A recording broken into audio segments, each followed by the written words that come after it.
Are you recording, Wanjo? Yeah. All right, cool. So I will allow Tam to speak. He's our special guest for today, previous NSBE TCPC board member. And Tam, I will actually give you the floor first, and then we'll have our membership chair come and follow. Sorry, Ray. Demola told me that that he was going to speak before I did. Oh, okay. Adam Oli, go ahead. You have the floor then. Sure. Okay. So I'm just going to introduce Tam, but before I go there, I'll just let folks know that we are standing with our Nigerian members or members from Nigerian origin. Around this time last month was a really tough time for all of them, me included, because I'm also from Nigeria.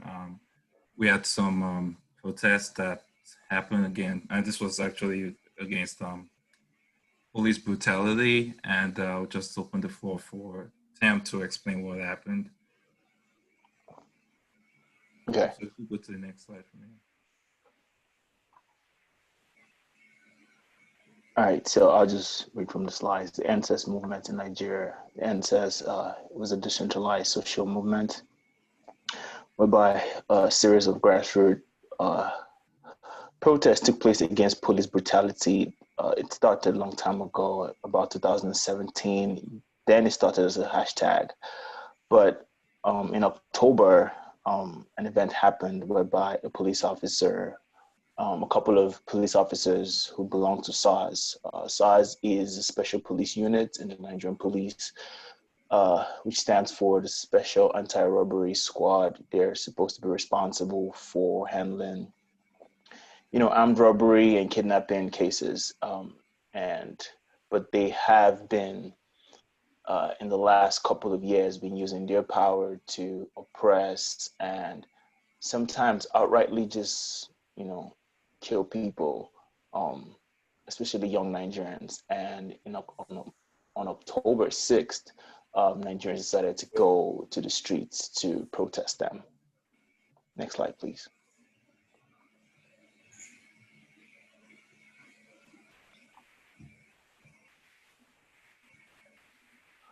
Yes, so something happened on the 20th of October, 2020. So the protest had been going on from the 6th up until that time.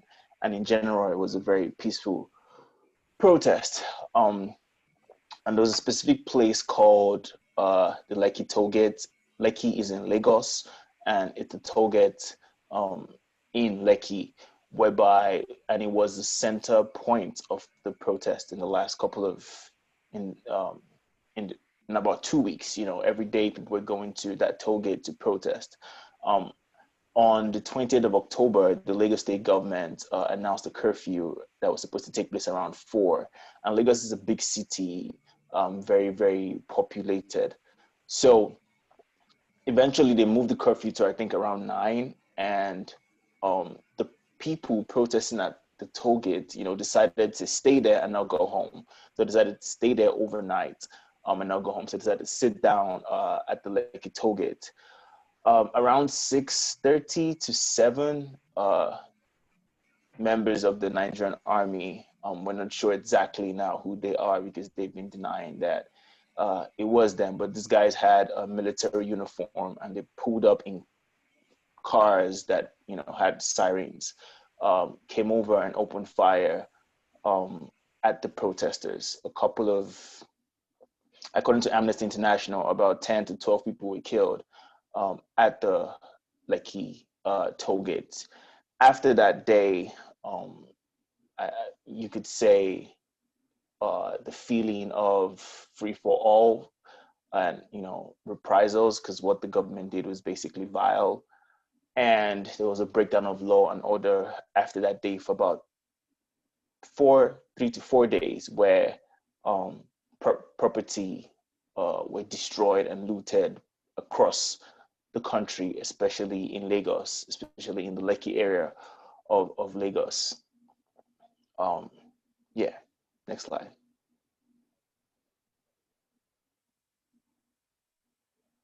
So in the aftermath of the shooting, basically, we had several businesses were destroyed and several several property were also destroyed. And this is when I decided to, could you go to the next slide, please? So after that happened, I decided to set up an emergency fund to raise money to support some of the businesses that have been affected by the looting and destruction of property. So I decided to use part of my birthday as a catalyst for this. My birthday is in 2 days' time. So I set up a GoFundMe to raise about $20,000 because basically only about 10% of Nigerians ever really buy insurance. And a lot of those businesses, usually small businesses, mom and pop shops, do not have insurance. Right now it's on the GoFundMe website and I'm still raising money. I plan to stop collecting money on the 30th of November. Then I will disperse the funds to those who were affected by the looting that went on in the days after the NSAS protests. I had the opportunity to talk to Ray. Ray contacted me and asked me to come here and talk about this and probably solicit the support of NSBE TCP members to be part of this emergency fund that I created. Thank you.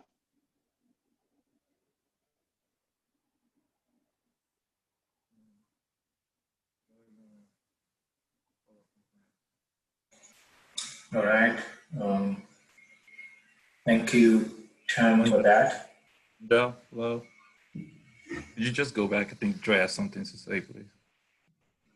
Yeah, so what we're letting you all know, everyone, this is Joy. And a way that you all can help out is to send your donations to TAMP Project. And what NSBE TCPC is doing is we're matching up to $500 of donations that are made by you all, our members. So if you send your donation to the PayPal link that is on this slide, so these slides I believe will be shared, is that correct? The slides will be shared and you'll have access to that PayPal link to put in your donation, and NSBE TCPC will match that up to, again, $500 and send not only your donation, but our match to TAM's project. So the GoFundMe, as Tam mentioned, it will close on November 30th. So this is one way that if you've been seeing the NSARS hashtag and seeing the social media movement for those who are not in Nigeria, this is a tangible way that you're able to help out and feel that you are giving to the cause.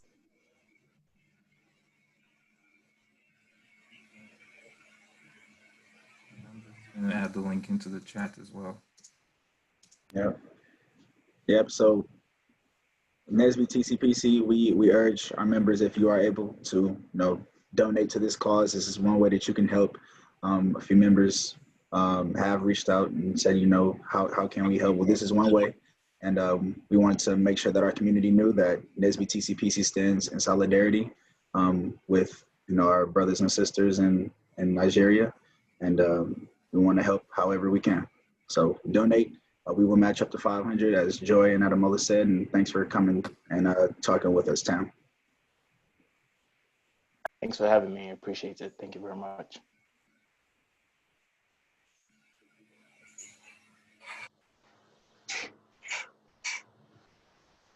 All right. So I'll move to the next session where I'll invite two main speakers, Jerona and Damilola, and they will present the Millennial X Finance A&O. So thank you again for making time to join our GBM. So, yeah. Can everyone hear me? Can everyone hear me? Yeah, we can hear you. Yeah. Awesome. Yeah, first of all, as a fellow Nigerian, I just want to say, you guys, I think it's amazing that you guys are raising continued awareness, right, for NSAS, and also providing very actionable steps for your members. I just think it's very commendable what you guys have done. And yeah, like I said, as a fellow Nigerian, it's something that means a lot to see you guys be a part of. Yeah, and just thank you all for having us, right? We're excited to be here today to talk to you guys about our work and our thoughts on finance from the millennial lens. We'll be kicking off, if we can go to the next slide, we have an agenda for our presentation.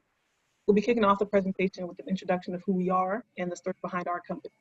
Then we'll spend some time speaking to you all about what we've learned regarding the journey to sound financial health. We'll conclude with information about how to get involved with us, and then leave some time for a question and answer session for any questions you guys may have. And so yeah, with that said, we'll get started. So kicking off introductions will be the second half of our duo. Ms. Rona Archie here next to me. She'll get started. Everyone, like you said, my name is Jerona Archie. Just to tell you a little bit about myself, I'll start with my path to AO, which we can go on to the next slide. Yeah, we can get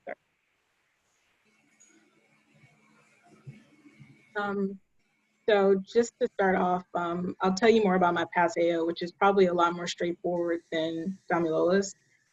So I first attended the University of Texas at Austin, where I received my bachelor's in economics and minor in business administration.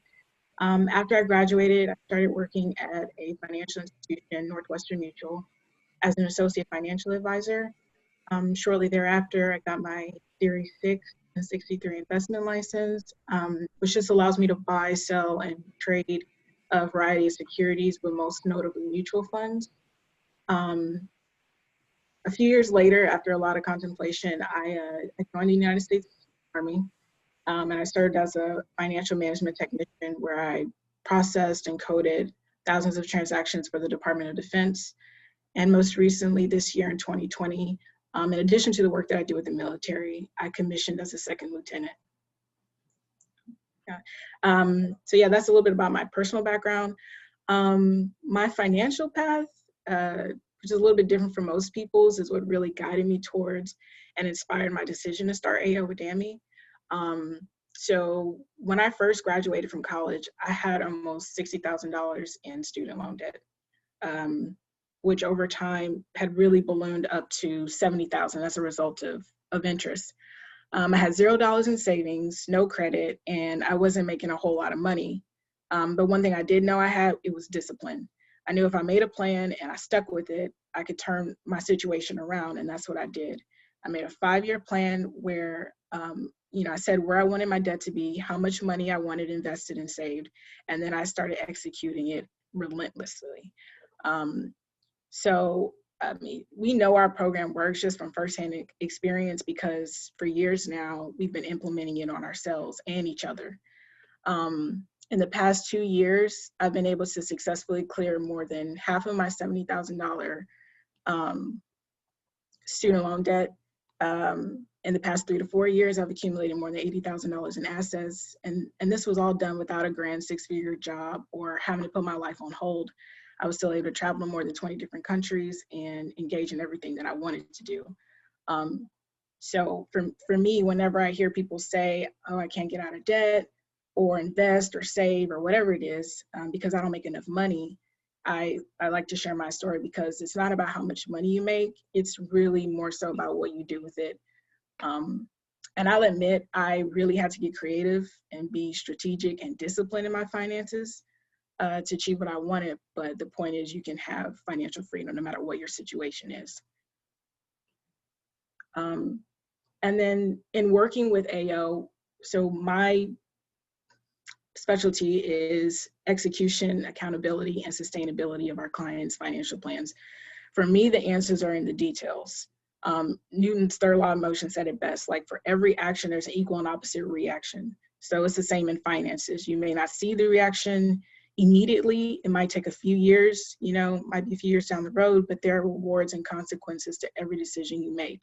So it's my job to ensure that you make the right ones and that they're in line with your goals. Yeah. Awesome. All right, we can go on to the next slide. Because just like Jerona hinted, my path isn't as straightforward. And at first glance, seems like a series of disparate steps. Where in actuality though, all those disparate dots connected perfectly to get me to where I am here today. I entered college at 16 with every intention of being a brain surgeon, in the medical field, just like most Nigerians. So for that reason, I obtained my bachelor's in neurobiology. But towards the end of my undergraduate career at UT Austin, I began to get heavily involved in leadership activities and political campaigns. And it was actually really at that time, after engaging in all those activities, that a mentor recommended that I take a few years to go off the beaten path and engage in experiences that could expand my worldview, right? Because I had a very narrow set of views at that time in terms of who I wanted to be and what success looked like. My mentor, though, was a believer that you could jump, right, and trust that a net would appear, that you could take a step knowing that the next steps would reveal themselves.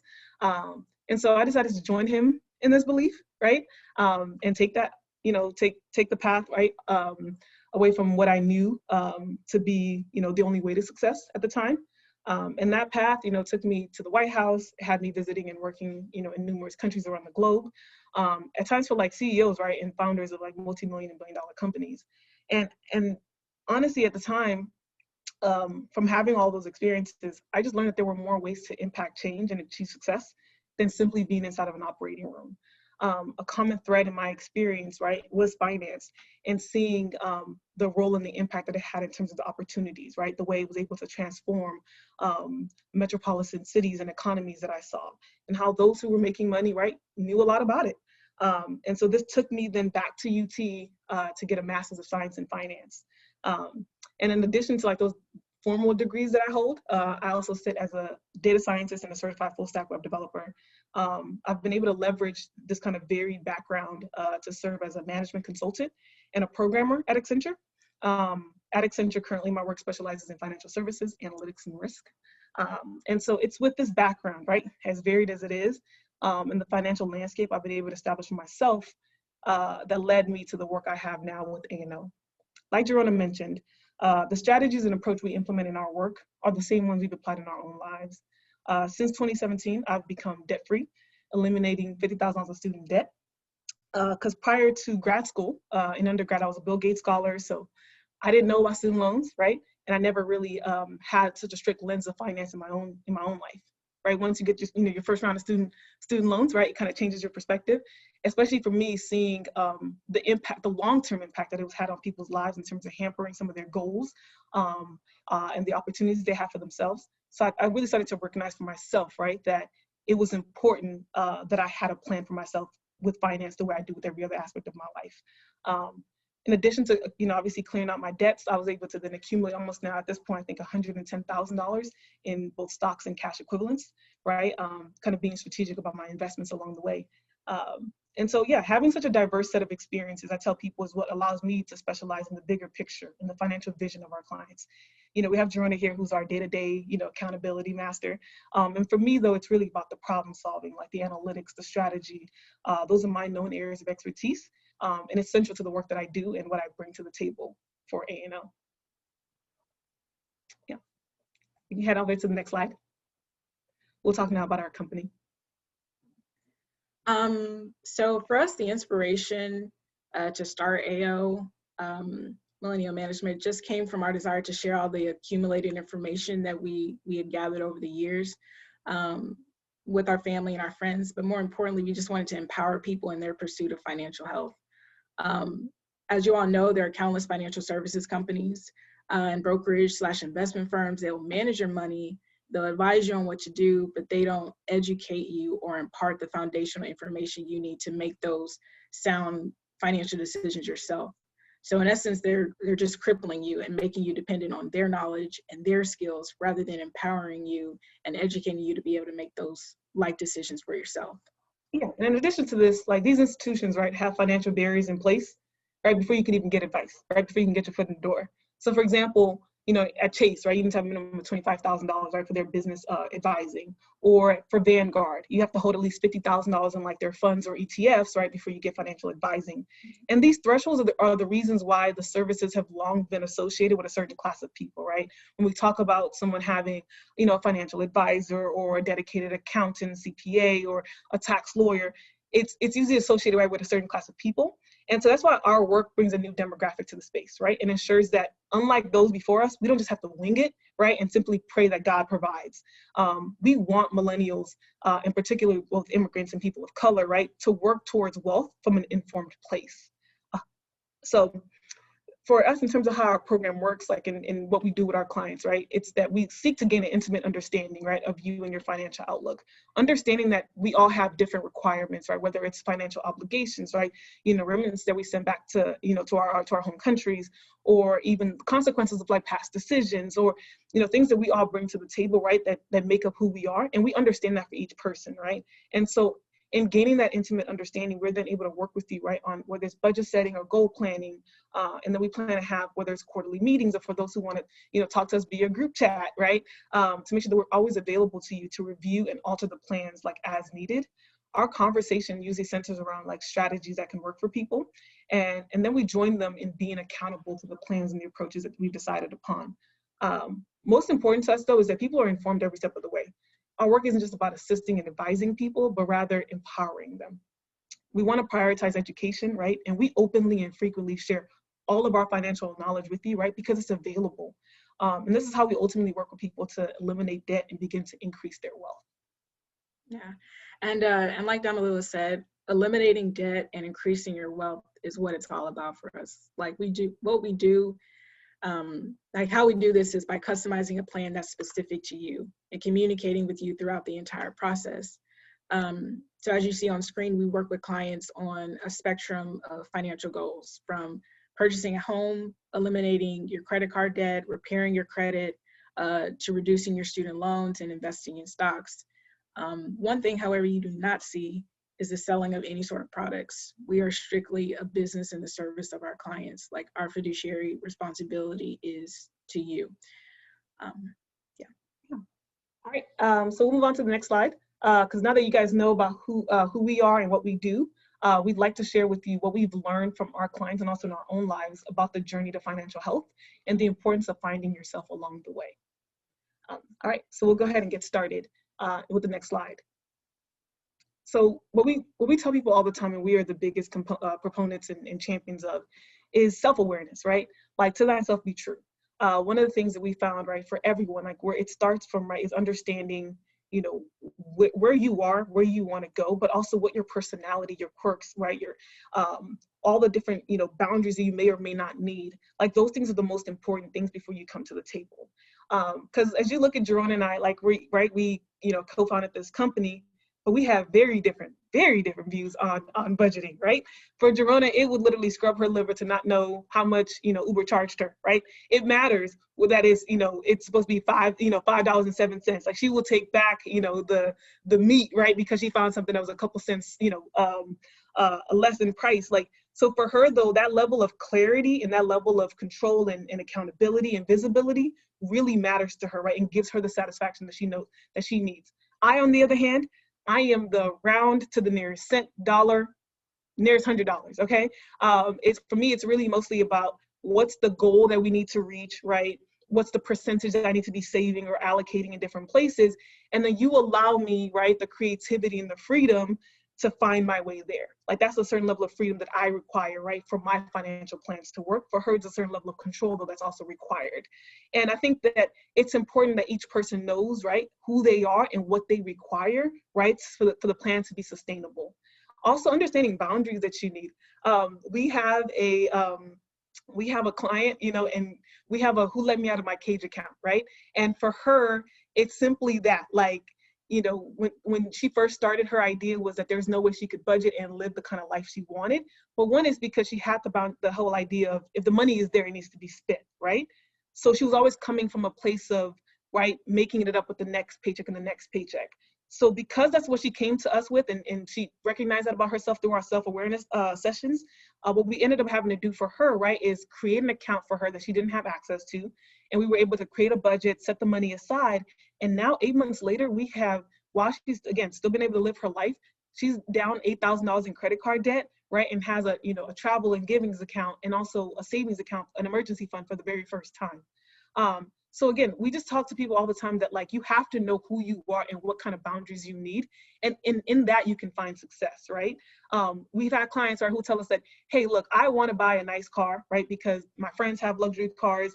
I make 6 figures and I want to reflect where I am in life, right? But for her, like by telling us that, right? By saying it was just really honestly just for the vanity of it, right? But she didn't really care all the features and all the bells and whistles. It was important to us because now when we were able to buy that luxury car for her, we did it in a way where now her interest in financing it over 4 years is only $850, right? And in finding a car that still made sense for her. So I just think, like I said, self-awareness, we always tell people, is the most important thing, because then you can learn from others, right? And you can allow some people's decisions to inform your own. So you can figure out, what do you actually value, right? And then avoid mistakes that people have made.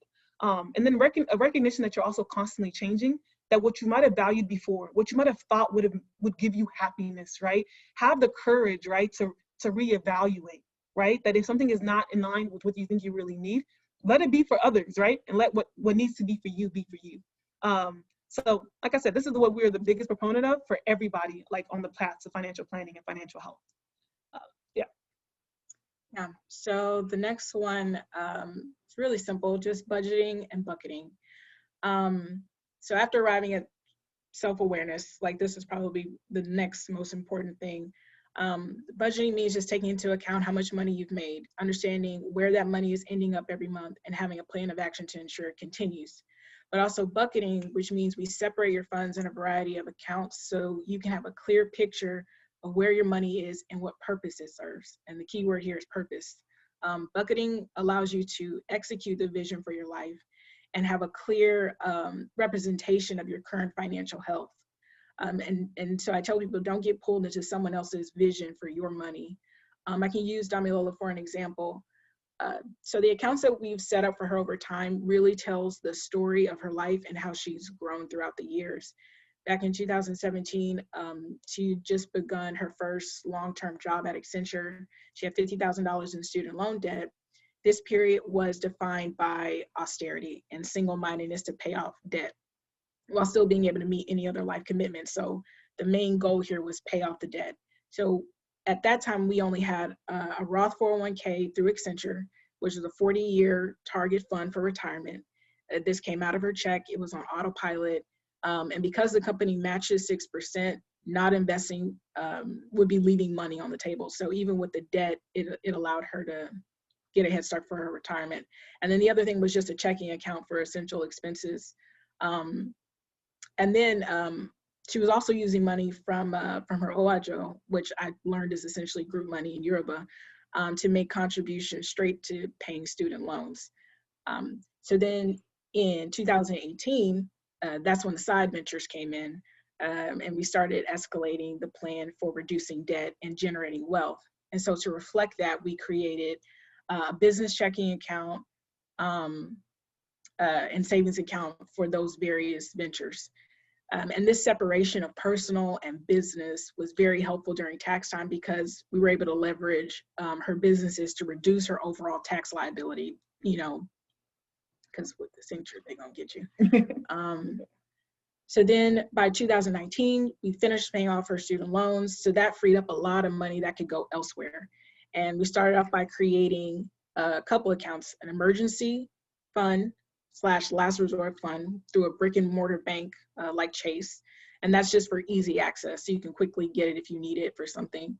A travel and giving account, because those were two of the most important things that she places high value on.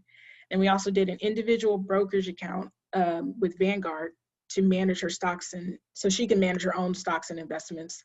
And then multiple online savings accounts that yield higher interest rates than like a regular Chase or Bank of America, which has no interest hardly. That was a personal savings account, and then also a tax account for any future liabilities that arose from her increasing number of side ventures. So we want to escrow money and set that aside for taxes in the future if need be. And so this year, she also got a man, and so some of her priorities shifted.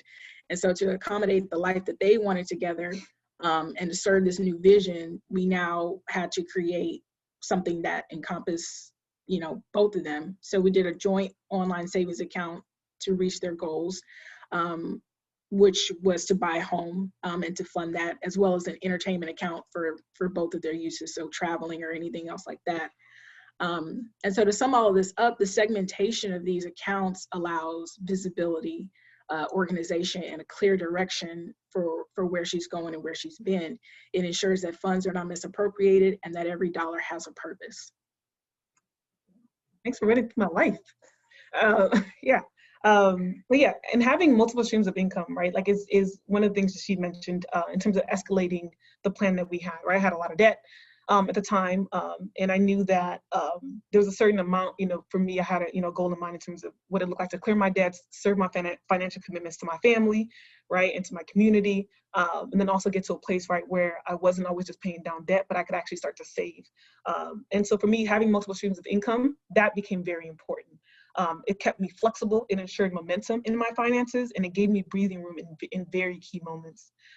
And so we tell people this, right, because we'll have clients who'll say, well, where am I supposed to get the extra money from when Jerona decides that you only get $200 in personal funds, right, for those with a very tight budget. And the idea is exactly that, right? The side hustles that has been, you know, key to the survival of, you know, for those of us who know that, and whether it's for our families and our friends currently. And so I tell people your ideas don't have to be grand, right? You don't need to create the next Google, you know, or Facebook or whatever else it is. And it might not even be the wisest, you know, use of your time to try to do so. But we tell people, like, again, the ideas don't have to be grand. They just have to be workable. So something that you can actually map out, that has clear steps, right, that you can sustain, that will also have an audience beyond your family and friends, because at times, right, it's hard to find support from them. And so we tell people all the time that, like, once you get started, if you think about it honestly, like the amount of services, right, that you engage in on a given day, week, month, or year, right, the things that you pay for, the things that you consume, right, there's an endless amount of things, right, that the people are needing, like, right, whether it's from an entertainment or from a need perspective in their lives. You can find an area, right, that you can serve, right, find a niche market, something that you love to do, that you can learn to do, whether it's honestly the balloon setting up, event plan, it doesn't matter what it is, but you can find a way for yourself, right, to think about adding that as a side venture. And your ideas don't have to be completely and thoroughly fleshed out. You don't need to have the 37-page business plan and investors and all of your branding together to get started. It's important that you just grab your stuff and you run, okay? Run across the street, run across the road, and just start from somewhere, right? Because sometimes what I see for a lot of people, they'll talk to me like, hey, you have, you know, 50, 11 jobs, right? How do you do it? I just start from somewhere. I've had successes, I have had failures, I've had, you know, group ventures, side ventures, my own, right? I've had all these different ventures that I've had. And what I've learned along the way, right, is that the secret to it is really just execution, okay? A lot of us can talk about things from an academic perspective, right? We can write dissertations, right, about how things should work. But the ability to put your head down and just execute something, just start. Get that one job, that one client, right? And just execute and keep it about the work, because the next steps reveal themselves after that. And if it's not this venture, it'll make you more confident for the next one. So again, do not, you know, get, you know, paralyzed with making all the decisions and getting your color scheme together and getting friends to approve or like it or not like it. Just cross the road and you will figure it out from there. And if you get hit, obviously, hopefully you have insurance. But that's what I recommend. And be strategic though also in your approach to your plans. Like I tell people about a DoorDash example, that it's not just, don't just be someone that says, okay, I'm going to do DoorDash as my side income, right? But then we need to have a conversation of, okay, what's the wear and tear on your car? What's the amount of gas and mileage that you're taking? Are you being strategic, right? Meaning that you are going to an area that has high deliveries, and are you doing it within a time limit, right?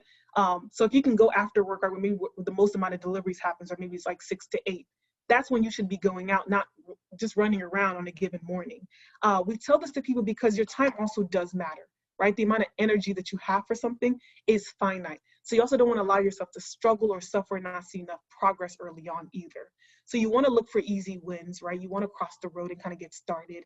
And then think about taxes, right? It's the Wesley Snipes, right? Think about your taxes. If they're, you know, if you certainly have a certain level of success, right? Think about any kind of tax requirements that you might have or obligations, but then also recognize that on the other side of things, right? Without even registering a company, right? Not everybody has to create an LLC to even get started. You can do a Schedule C for your side ventures. And a lot of times you can actually use that to decrease your overall tax liability, right? Because especially early on, you're going to have a little bit of expenses, and then you can start to talk about whether it's allocating part of your house, right? Can actually be like an office, and you can use that for a deduction. There's so many creative ways as well that you can use a business, right? Any kind of side company that you have to also reduce your overall tax liability. That's obviously a deeper conversation for another day, but it's what people have done for a very long time. And we look to people to start to employ some of these tactics, right, for our communities as well. Now, lastly, we want to talk about supporting Black business, right, being here with people of color. The ability to largely support a Black business, right, or to engage in the idea of Travel While Black movement, for example, it's a privilege, right, because it requires conscious effort, a certain level of patience at times, right? It requires foregoing like what might be convenient and just mass available, right? Or even having to pay a bit of a premium to show that support. But this support has a ripple effect in the growth of our communities. And for those who have side gigs of their own, right, you learn early on how profound the impact of having someone support your business is. But we recognize that because of the privilege it does take, and I tell people that all the time, that people would love to support Black business, right, or be more eco-friendly, right? But because it takes that level of privilege, arriving at sound financial health, right, means that it places you in a better position, right, to show support. Self-actualization, right, has taught us, right, that once we've moved past, kind of serving our basis needs, that's when we're able to decide for ourselves, right, the kind of voice and the kind of roles we wish to occupy in society. So improving your finances goes beyond yourself, right? And it introduces an opportunity to allow your finances to reflect who you are and what you believe in. I truly believe that it's a revolutionary act, right? When your dollars have a conscience. So, yeah. We're gonna move on to the next slide. Yeah, so that's pretty much it. Now that you all had the chance to hear from us, just learn about our backgrounds and the work we do, as well as our perspective on financial health, we'll transition now to discussing how you can get involved with AO. The first step will be just to shoot us an email or send us a text at 346, it's not up here, but 346-342-0533. From there, we'll get on a consultation call with you to learn more about you and what you're interested in, as well as how you select, any services that you're interested in. The next step would be setting up your Mint account, which lets you view your various accounts all in one place. And this will also allow us to see what you have in real time. And that way we're always speaking from the same facts as you. Yeah. And, we'll work with you, right, to see what services you need, right, whether it's 401k rollovers, establishing an IRA. Some people want biweekly budgets, right, and that level of discipline and parameters for themselves, and so much more. We do, like, from a payment perspective, though, we offer monthly, quarterly, and yearly payment structures, and we've actually worked with the organization's leadership, right, to provide a 15% discount to all NSBE members that we hope you guys will take advantage of. We're very excited, honestly, about the prospect of joining you on your journey and working with you to strategize and execute a plan that's right for you. Working people, millennials, people of color, right, are our target market, right, as people of color and young, professionals ourselves. It's important for us, like I said, to open a whole new wave, right, for people where, like I said, we're not just winging it, right, but we're actually coming to things informed, right, and having, people working on our behalf, right, to make sure that we get it right the first time. Yeah, so we just want to say thank you all for listening, and we're going to open up the floor now for any questions you may have. I started off with a light one. I had a Mint account like a couple years ago, like when I first graduated. Y'all figured out how to minimize all those emails? Because they still blow me up to this day. Yes, we have. That's one of the first things that we do for people is that we structure that for you. Yeah, absolutely. But we just definitely, like, the reason why we say that, though, is because I think, people, so mind you, I said for myself, right, I'm one of those people that rounds to the nearest dollar, so on and so forth. Now, Jerome needs people to be in touch with their reality, right? Because we'll have people tell us, I think I have roughly, so-and-so in there, and then we go in and check, and it's really we're close to overdraft, right? So that's the reason why we do recommend Mint. But yeah, we definitely will work with you to make sure we minimize those. Absolutely. A quick question. That number you gave out was the company's number, right? Yes. Okay, cool. Absolutely. I was wondering, is there an area where people struggle when it comes to, you know, being able to save that they think is, you know, like a tough area, like I can't do that? Is there an area? Because like I save, but you know, I have people I know that save, and they're always first thing I always hear is like, well, I can't save that much, or I can't do this, or I can't do that. So I'm wondering, is there a barrier that people have that really isn't a barrier? Yes, absolutely. Like I said, one of our clients, I'm telling, she's like our biggest example story, right? So when we first started with her story, that was her exact statement, that like, I cannot save the way you guys are going to want me to save and still live a comfortable life. Like, there's just no way that I can do that. She just said lies. And I remember we were like thinking to ourselves, because of how much she makes, the expenses, it just wasn't adding up. And so here's a couple things that we recognize, right? So for example, with a 401k, right? Especially when your company matches, that money is like, you're leaving money on the table, right? If you're not matching for those years. So that money just came out of her account. So all of a sudden, right? Her perspective, she wasn't actually even thinking about what check was there. Money was kind of just rolling into one large, right? Like, there was no segmentation. It was just, do I have money or do I not have money? And that was actually dictating whether or not she spent. So it wasn't, hey, I have, you know, like, I want to buy something. Let me see, can I afford it? It was, oh, I see $500 in my account, so let me go and buy this $80 short, right? So it's almost like we've seen that people's perspective is actually inverted, right? Where it's like they're spending based on what they saw and not necessarily what they had. So for her, once we started to, like, for example, like I said, take that money out on a bi-weekly basis, she was able to then readjust, right, her thinking. It wasn't like, oh, because I see $100, so because you don't see $100 there, your thought is not, oh, let me take my friends out and I'm gonna buy the first 2 rounds of shots. The money's not there. But guess what? She's still able to go out with them and have a great time. But now all of a sudden she's drinking at home, right? She's getting creative and getting her friends to pay. So she's able to still do the very same thing, but she's not now being impulsive because $500 isn't there. Once we paid all of our different requirements, there's only $50 there. Yeah, and I think another thing that I see with people is they'll be like, oh, I can't do that, I can't do that. And then I go and I look at their expenses, and I go and I look at their bills, and I go and look at all this stuff, and I'm like, you're spending $200 on a personal trainer, and we haven't lost weight yet. I'm not understanding, like, why are we spending that much money on this and it's not serving the purpose that you want? Like, I will go through and just cut all this stuff out that's not needed, and oh, look, you've got an extra $300, $400 that you could be saving for something else that you really want or you really need, rather than just wasting money, you know? Yeah, and then also, I mean, like we talk about like savings accounts, right? Like, you put it in Chase, you're making 0.01%, okay? And Chase is going to take that same money, flip it to somebody else, and give it to them at 5%, 6%, 7% rate. Online savings accounts, right, will give you a higher yield. So we talk to people about just even being able to get just a little bit more money that way, right?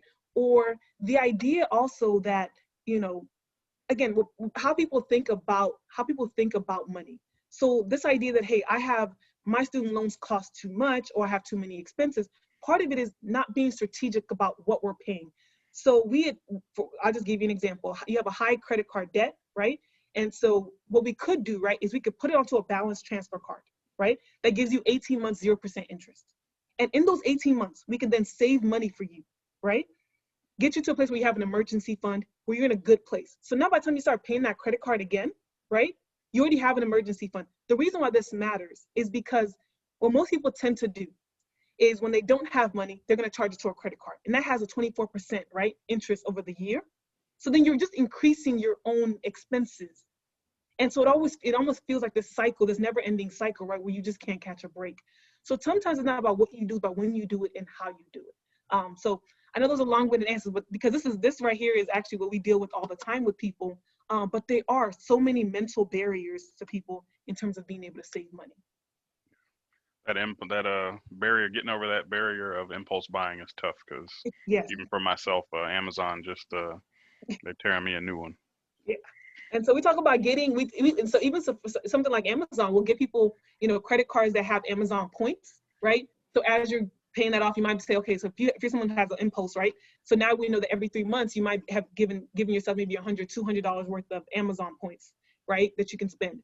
Go ahead and spend it, and and do that, to your satisfaction. But yeah, there just has to be so many different types of ways that we configure our minds and our money, right? To get to act the way we are, right, based on who we are, but do it in a way that is constructive. Yeah, I have a question. Yes. Yeah, my name is Queen. I was just wondering, you said that Chase, their savings interest rate is like around 0 point something %. So I was just saying, yes, I was just wondering, like, which banks or online. I'm very new at this, so yeah, which banks have better interest rates? Yeah, so obviously, and I'll say this as a disclaimer, that because obviously with COVID right now, right, one of the things with housing rates being very low is that all rates have kind of like gotten down.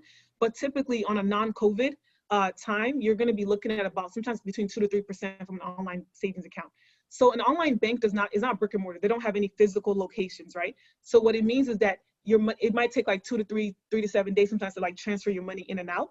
But because they don't have the overall expenses, right, that a typical bank like Chase does, they're able to give you a higher interest rate. Chase will give you 0.01%, because if you took your 5,000, your 10,000, they will be perfectly fine, right? But what they're also doing, right, is taking your money, like I said, and using it to let people borrow, right, at a higher rate. What we usually recommend, right, for people to do, NerdWallet is what we really love. They have a very good comparison tool for all the online savings accounts. So somebody like Barclays is a really good one. We also like, markets like Goldman Sachs is another one. We really like VIO. They also have high savings rate. So those are the 3 banks that we typically really like. One, because they have really good interfaces from their apps and their website, but they also tend to have some of the highest rates. I think VIO typically tends to be a couple or half a percentage point higher than their competitors. But yeah, we recommend that because here's why. You have your regular checking account, right? You might have an emergency fund at, yes, Ally is another one that we do have clients that like it. But we always tell people with Ally, sometimes their rates can drop before other people's. So while they might be the more friendly, commercial friendly bank, do try to look for other banks, like I said, and keep your options open. And you can always move your money, right, based on who's going to give you the most, because a lot of them don't have a minimum and there's no charge, right? But yeah, like we said, if you have an emergency fund, so you have easy access money, like at a place like Chase or Bank of America, any other funds that you have should be making you money. You need to keep up with inflation. Otherwise, you're actually losing money in Chase Bank. So a high yield savings account, a money market fund, stock account, something that at least allows you to keep up with inflation, we recommend. Hello, this is Tamar. I got a question. So I'm the type of person who has like, I got multiple, I got my 401k with my company. I got a Roth IRA with, and like a mid levels, like a mutual index fund account with Northwestern Mutual. And I got like one of those high interest online bank accounts. Mm-hmm. Like besides, I guess, the business accounts, which I don't have, are there any other accounts that I could be looking at to invest in? No, you honestly, it sounds like you're on the right path. And I think, what we always recommend to people, right, when you're somebody then at that point, right, who has that many different accounts, right, then it's a matter of being strategic. It's almost like a waterfall, right, as to which ones you're feeding and what percentages, right? So with your 401k, ensuring that, yes, you meet the match percentage. If you can go a little higher, definitely do so. And is it a Roth 401k versus a regular 401k, right, based on whether or not you think you're going to be someone that will be in a higher tax bracket, right, by the time you retire. And then also, like I said, for your regular funds, especially, one thing that we found, right, over the last 10 to 20 years, and Warren Buffett even speaks on this at his yearly presentation, is that passively managed funds have actually done better than active ones, right? Usually because a lot of active funds have a lot of fees input into them, right? And so also then we want you to then start to like drill down and think about what you're actually holding and investing in. So if you have a mutual fund, you want to make sure, for example, that, if it's a closed mutual fund, meaning that they're not taking any new customers, you shouldn't be paying a marketing fee, right? Like, who are you marketing to? I'm already here. So we then start to tell people to just start to make sure you're constantly on top of that, right? To evaluate, to make sure that you're not in a losing position at any given time. And then same thing for your high yield savings accounts. again, make sure that, if you can find obviously a higher yield, you make sure that you're moving your money there. But for us, like, I think what you said right now that you have is amazing. It's just about now, like I said, a sustainable plan, and that you're constantly evaluating what you have. Absolutely. I'd like, unless anyone else doesn't have a question, I'd like us to stop there because of interest of time. So maybe just one last question before we end this session. Going once. Yeah, and actually, I would like to say one last thing though. If we don't have any other questions, because about stock. Because I will say the one thing that we have found with people though, that there is a tendency or an urge to start to like buy individual stocks, right? Like you want to buy Starbucks, right? To buy Starbucks means that you understand where they get their coffee from, right? The geopolitical climate of that country, like what real estate, what real estate looks like for them in terms of like their leases, right, or terms. Like it means being on analyst calls, right, earnings calls, and having that level of understanding, right, before you even thinking about whether you're going to short a stock or or go long on one. So we tell people, like, again, if you are going to be someone who's going to get into stocks, do have some of your essentially like your foundational pieces, whether it's those index funds or mutual funds that's good for you, right? And make sure a smaller percentage of your account is kind of more of that Robin Hood, playing around of stocks that you're looking at every day. So just because we had a question about stocks, I do want to detail that. All right. I have a final question, if I can ask it. Yeah, I want to ask your thoughts on the. So I've spoken to multiple financial advisors. Your thoughts on the 50-30-20 rule. So like 50% of your income or not income. Yeah, 50% of your income goes to like basic living, like rent, bills, things like that. 30% lifestyle, 20% should be savings and investing. What are your thoughts on that? Yeah, we actually don't apply that at all. And the reason why, right, is because again, one of the things that we think about for people, right, is like, so even within, like, let's say for example, the person who just gave us a question about all his different stock accounts, right? Or maybe your different high yield savings account. We have different percentages that we put in different times. We also recognize that sometimes, like she mentioned for me, right? In 2017, it was about, I had 6% in interest, right? For those student loans, they were high. It wasn't going to be about, for me, it was austerity and make sure that I put most of my money there, right? If you have a house that you want to buy for a term, for us, we could do that, right? But if you end up having to pay such a big penalty, right? On that home or on that car or on that student loan, right? We're to the point that we're saving money, but we're actually losing money. You know what I mean? It gets to a place where that's actually counterproductive. So we actually tell people to look at what their goals are, right? Look at what's going to drain the most out of your money, what's going to be the biggest opportunity cost, and for us to do almost like a stress test, right, across the board to get that number right. And for you to then also continue to evaluate and change that. Because we've seen people get very comfortable with that, where it's like, man, if you had just put a little bit more here or a little less here, right, it actually would have made the most sense. Like you're paying for student loans at a time when there's a student loan freeze, for example, right? That doesn't make sense, right? You need to be putting most of your money, right, and actually trying to gain a little bit of interest in the market. So that's usually our perspective. Yeah. All right. Thank you again, Damilola and Jerona. Yeah, I really appreciate you for spending time to join our GBM and give us some really good insight to the personal financing. So thank you again, and without further ado, I'll go forward to the announcement portion. So yeah, you give me the Seagate Scholarship. Hey everyone, then Michael here, treasurer. We have our Seagate Scholarship that launched a couple weeks ago. The deadline is coming up in a little over a week. Might push that out a little bit because we realize that is Black Friday. But it's an amazing opportunity. We're giving out 5 scholarships, $500 each, and a guaranteed interview for Seagate Summer Internship in 2021. So if you want more information, you can email me, treasurer@nsbtcpc.org, or you can go to nsbtcpc.org/scholarship, and you'll read more about our 5 for 5 initiative, as well as this scholarship specifically, as well as the application.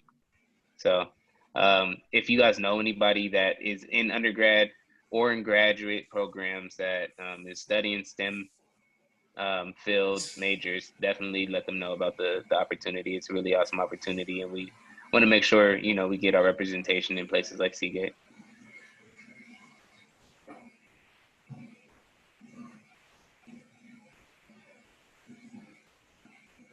The next announcement is for the Thanksgiving virtual food drive.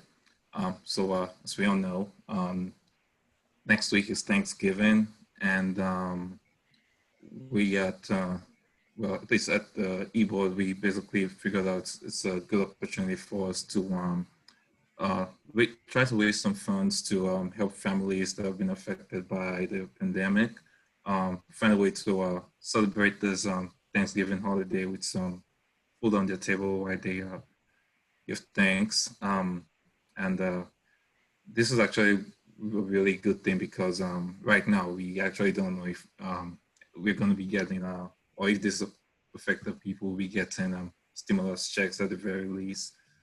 So we are looking at, you know, just trying to pitch in and support them in a way that we can.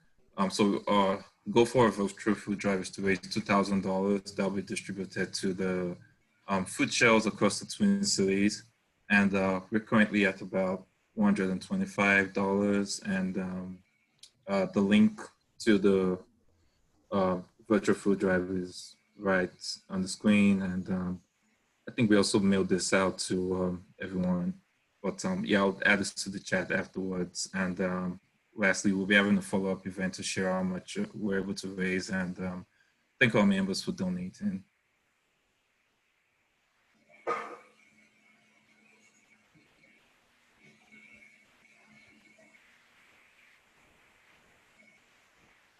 All right, y'all, I was on mute.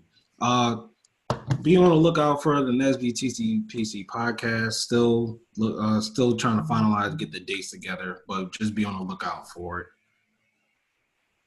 Going to be talking to our first guest is going to be our president, Ray Smith-Bird, talking about his basically his journey, his NSBE journey, and why he got into NSBE.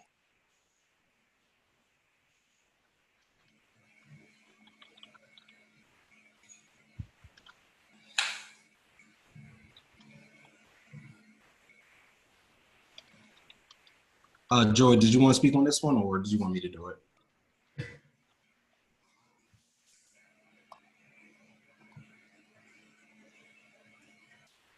Joy, if you're talking, you're on mute. Sorry. So yes, Minnesota STEM Partners is our NSBE Junior Hub, and they are looking for volunteers to help out with their robotics teams, as well as the other courses that they do. So they have coding classes and drone classes that they do for students, and generally middle school and high school students.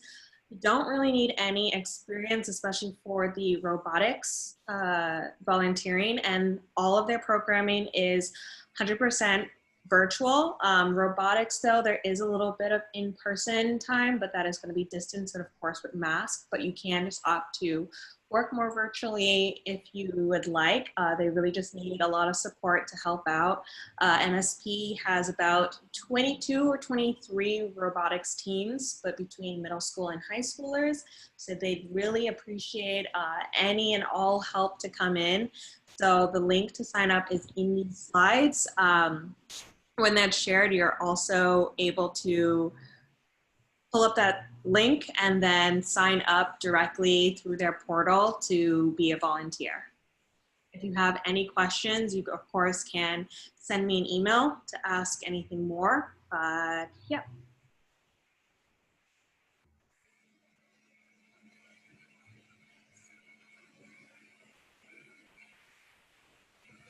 Okay, I get with my slides. So there's an opportunity for Pmp training being offered by TrainerCut. So that is the project management professional training. So one of the advantages is we get a discounted rate for the NSBE TCPC members. As you can see there, we have two different rates. We have an instructor-led online, which is around $650, and in-class or physical classroom at approximately $1,450. So right there we have the upcoming training date, and we are really recommending our members who'd be interested to actually select the link there and select the date that you'd be interested in and take advantage of this training for the PMP.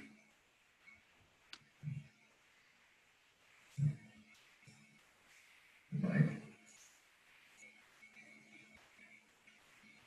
Hey everyone, my name is Matt Wessel. I'm a new member to NSBE, and I'm excited. I'm going to be working with the mentoring program, and I got connected through NSBE through Engineers Without Borders, and that's what I'm here to talk about today. So I'm the leader of the Guatemala team for Engineers Without Borders. We're currently working on projects building schools in Guatemala. So we built a school last year, an elementary school in Patsec, Guatemala. And then we're currently working on a high school that'll be going on in the Rio Azul community. The schools on average they cost somewhere in the range of about $50,000 to $100,000 to build. And so we fundraise to do this. And so one of the fundraisers that we have going right now is a coffee fundraiser. This is coffee that's actually sourced through a nonprofit based in Minnesota here. It's grown in Guatemala. It's direct trade coffee. So the money that we buy the coffee for goes directly to the growers there. And then, the balance of, any of the proceeds that are generated from these sales go directly towards building schools back in Guatemala. And I'm assuming many of you guys are kind of aware of the recent hurricanes that have hit the area. It's actually, there's going to be a lot of needs in Guatemala in the future. And so this will be an ongoing fundraiser. So if you're interested in purchasing some, for one, this is kind of a good opportunity for the holidays to give this as a gift that it's kind of a 2-for-1. You get the coffee, but then also you get to have a great impact with it as well. And we'll be doing this for the next year or so, or forever long. So if you like it, you can keep ordering. So the details are on the flyer here. You can either scan that QR code or there's a link there that you can go to. The pricing, so it's kind of like coffee in exchange for a donation is how this model works. So one bag for a $20 donation, and then it's $8 for shipping, and we're shipping to anywhere in the US. We use the standard postal service shipping for that, but if you buy 3 bags, then shipping is free. So if you have anybody, if you think this would make a good gift, makes a great stocking stuffer, please consider supporting the group. And yeah, that's all I got. So nice to meet you all, and appreciate being a part of the group. So. All right. Thanks, Matt. Okay, for this notification, we have an upcoming event which will be taking place later this week on the 21st. So this is being mainly supported by the Urban League Twin Cities Young Professional. They're the same group that actually gave us a talk on that was October GBM, if I'm not wrong.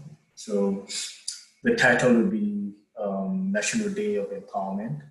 So the link is there to register, and the time will be 12 p.m. and it will be available on Zoom and Facebook. So you can take a snapshot, but I believe this information will be shared with you, with all of you. So, yeah.